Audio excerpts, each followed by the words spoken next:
Bonjour à toutes et à tous et bienvenue dans la classe 2. Avec Dans la classe 2, vous allez avoir la chance d'assister à une discussion entre des enfants de votre âge et un personnage historique.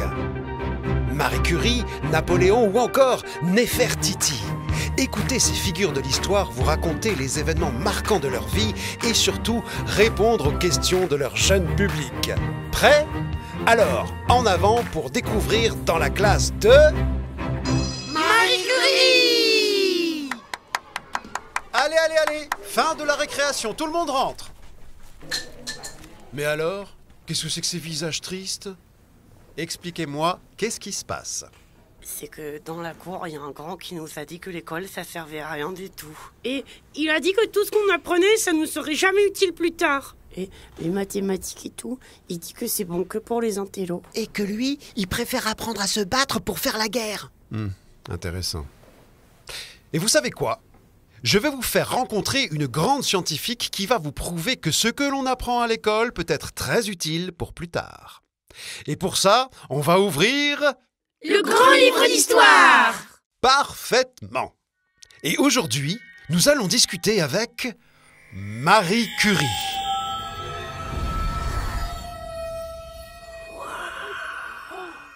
Ça se voit qu'elle est intelligente, je trouve. Vous avez vu sa grande blouse noire ? Vous m'avez appelé pour que je vous donne un cours sur la différence entre le polonium et le radium ? Ouh là là là là, non. Je me suis permis de faire appel à vous pour que vous puissiez parler de votre parcours à mes élèves, pour leur montrer que l'école est quelque chose d'important et d'utile. Ah, très bien. Bon, pour commencer, je suis née à Varsovie, en Pologne, le 7 novembre 1867. Vos parents aussi étaient des scientifiques ? Mon père était professeur de mathématiques et de physique. Ma mère, elle, était institutrice et donnait cours à des enfants comme vous. Et vous étiez forte à l'école ? Oui, on peut dire ça. J'étais première à peu près partout. Et vous avez fait des études très très longues du coup ? Oui, on peut dire ça. En 1891, lorsque j'ai eu 24 ans, j'ai été admise à la faculté des sciences de Paris. C'est là-bas que mon prénom polonais, qui était Maria, lorsque je suis née, s'est transformé en Marie. C'était bien les études à Paris ? Oh oui, j'ai adoré. Même si quand je suis arrivée en France, quelque chose m'a choquée. Le fromage qui sent des pieds ? Le français qui est trop difficile à écrire sans faire de faute ? Ouais, ça aussi c'est vrai. Mais c'est surtout que sur 1825 étudiants inscrits à l'université, nous étions seulement 23 filles. Et ça, pour moi, ce n'est pas normal. Je suis d'avis que les hommes et les femmes doivent tous pouvoir apprendre comme bon leur semble, et de manière égale. Heureusement, quelque chose me dit qu'à votre époque, la parité est davantage respectée. Et vous restez en France toute votre vie ? Quasiment, oui. J'obtiens un premier diplôme en physique, puis un second en mathématiques, et je travaille avec les plus grands scientifiques de mon époque. Puis, étant très attachée à mon pays d'origine, je compte rentrer en Pologne. Mais c'est à ce moment que je fais une rencontre qui bouscule ma vie. Ah, l'amour. Pécho. Tu es pertinent, jeune homme, car c'est exactement cela. J'ai fait la connaissance de Pierre Curie, un chercheur brillant dont je suis tombée follement amoureuse. Et peu de temps après, nous avons décidé de nous marier durant une belle journée de juillet 1895. En 1897, notre première fille, Irène, est née. Je vous reparlerai d'elle un peu plus tard. Et vous travaillez ensemble avec votre mari ? Oui. Tous les deux, nous nous intéressons aux propriétés magnétiques des aciers et aux rayons X. Madame Curie, pour moi, les rayons X, c'est un pouvoir de super-héros, mais en vrai, c'est quoi ? Très bonne question. Les rayons X, c'est une forme de lumière que l'on ne peut pas voir à l'œil nu et qui peut passer à travers des objets et des êtres vivants. Tu sais Malik, quand tu t'étais fait une entorse l'année dernière, ta maman t'avait emmené faire une radio pour voir si ta cheville n'était pas cassée. Eh bien, c'était grâce aux rayons X si on pouvait si bien observer tes os. Ah, d'accord. Moi, je pensais que ça allait me transformer en super mutant. Et du coup, Madame Curie, vous faisiez vos recherches dans un grand laboratoire avec plein de microscopes, de super machines et de tubes à essai ? Ah non, pas vraiment, non. Avec Pierre, nous étions assez pauvres. Je m'occupais de coudre les vêtements de ma fille moi-même et notre laboratoire était un vieux hangar à patates que nous avions aménagé.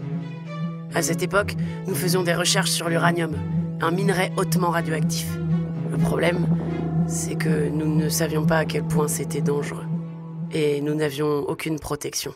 Alors, vous avez eu des super pouvoirs. Pas vraiment, non. Mais je vous en reparlerai un peu plus tard.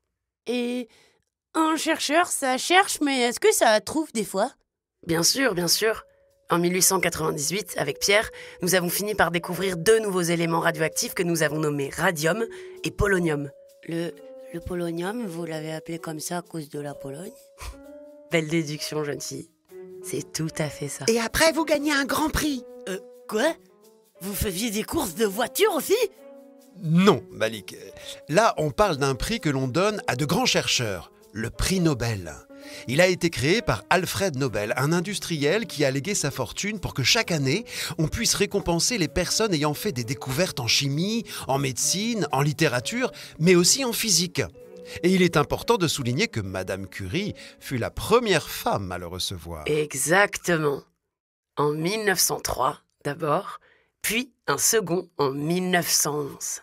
Bravo! Arrêtez, vous allez me faire rougir. Oh, vous devez être une star après ça, non? Oui. C'est vrai qu'avec mon mari, nous devenons assez célèbres dans la communauté scientifique. Malheureusement, Pierre est victime d'un accident idiot et il meurt le 19 avril 1906. Et moi, je me retrouve seule avec nos 2 filles, Irène et Ève. Quelques jours plus tard, je dois le remplacer à son poste de professeur à la faculté des sciences de Paris. Une femme donnant cours à des hommes, c'était vraiment inhabituel à l'époque. Et cela a prouvé au monde entier que c'était totalement possible. La presse dira même que c'est une grande victoire féministe. Wow, incroyable! Vous étiez trop en avance sur votre temps. Merci. Malheureusement, 1914 arrive et, comme vous devez le savoir, c'est la Première Guerre mondiale qui commence. Pouvez-vous expliquer à mes élèves comment vous y avez participé ? Bien sûr. Pour soigner les blessés de manière plus efficace et plus rapide, j'ai équipé des ambulances d'appareils de radiologie. Avec ces voitures, qu'on surnommait les petites Curies, on pouvait se rendre très près des champs de bataille et voir, grâce à mes engins, où se trouvaient les balles et les éclats d'obus dans les corps des soldats. Avec ça, toutes les opérations pour leur porter secours ont été facilitées. Vous êtes une héroïne. Mais ce n'est pas tout. En 1916, j'ai passé mon permis de conduire et je suis partie sur le front pour réaliser moi-même des radiographies et aider les soignants. Et ma fille, Irène, qui avait 17 ans seulement, m'a accompagnée pour m'assister. J'ai aussi installé des postes fixes de radiologie dans les hôpitaux qui en avaient besoin. Au final, c'est plus d'1 million de blessés qui ont été secourus grâce à mes appareils, dont 1 millier par mes propres soins. Bravo! Alors, vous voyez que les études, ça peut servir à quelque chose. Et comment? Il faudrait être complètement mou du ciboulot pour dire le contraire. À la fin de cette horrible guerre, en 1918, j'ai repris ma place à l'Institut du Radium, à Paris, et ma fille Irène est devenue mon assistante. Aujourd'hui, je suis fière de dire qu'au sein de cet institut, j'ai accueilli beaucoup d'étudiants, dont une grande partie de femmes. C'est notamment grâce à cela que beaucoup d'entre elles ont pu devenir de brillantes scientifiques. Mais bientôt, je fus confrontée à un nouveau problème. Je manquais de radium pour poursuivre mes recherches. Et comme vous pouvez l'imaginer, ce minerai ne se trouve pas sous le sabot d'un cheval. Comment vous avez fait alors? J'ai sauté dans un bateau pour filer vers les États-Unis. Là-bas, une journaliste qui avait entendu parler de moi m'a aidée en lançant un grand appel aux dons. Et le 21 mai 1921, lorsque je suis arrivée à New York, $100 000 m'attendaient. 100 000 $? Vous avez dû en acheter plein de radium. Oui, environ 1 gramme. Quoi? C'est tout? Mais c'est tout rikiki, 1 gramme. Oui, mais c'est largement suffisant.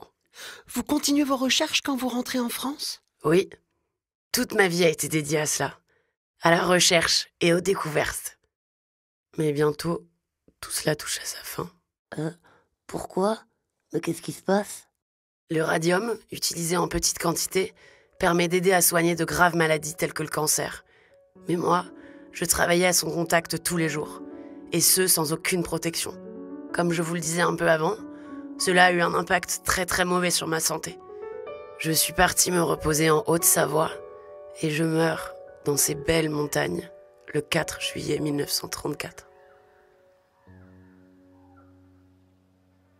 Vous saviez qu'en 1995, votre cercueil et celui de votre mari sont emmenés au Panthéon, à Paris? Au Panthéon? Vraiment? Oh, quel honneur! Oui, et même que l'Institut du Radium dans lequel vous avez travaillé s'appelle maintenant l'Institut Curie. Et dedans, il y a un musée qui parle de vous.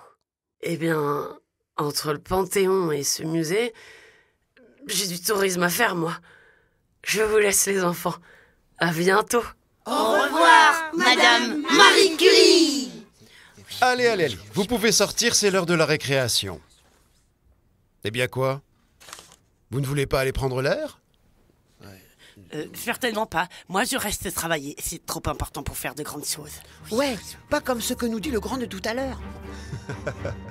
Ah bon? Alors comme vous voulez. En attendant, j'espère que ça vous a plu. Et on se retrouve très vite pour une nouvelle rencontre historique.